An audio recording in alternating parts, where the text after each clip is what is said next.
வணக்கம். இன்னைக்கு நம்ம ஒரு ஈஸியான லஞ்ச் பாக்ஸ் ரெசிபி வெண்டைக்காய் பொரியல் எப்படி பண்ணுறதுன்னு பார்க்கலாம். ரொம்ப கம்மியான இன்க்ரீடியன்ஸ் தாங்க.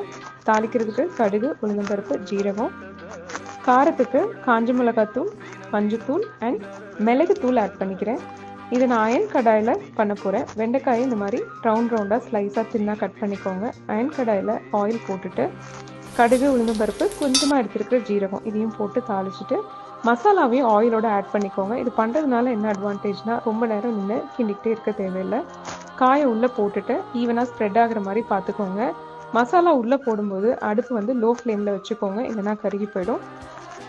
அது மேலே கருவேப்பிலையும் போட்டு நல்லா ஒரு தடவை வதக்கி கொடுத்துட்டு மூடி வச்சு ஒரு 5 மினிட்ஸ் விட்டுருங்க. அதுக்கப்புறம் ஓப்பன் பண்ணி சால்ட் ஆட் பண்ணும். மற்ற பொரியலுக்கு சால்ட் ஆட் பண்ணலாம், வெண்டைக்காய்க்கு மட்டும் லாஸ்ட்டில் தான் ஆட் பண்ணும், இல்லைனா ரொம்ப குலைவிஞ்சு போயிடும்.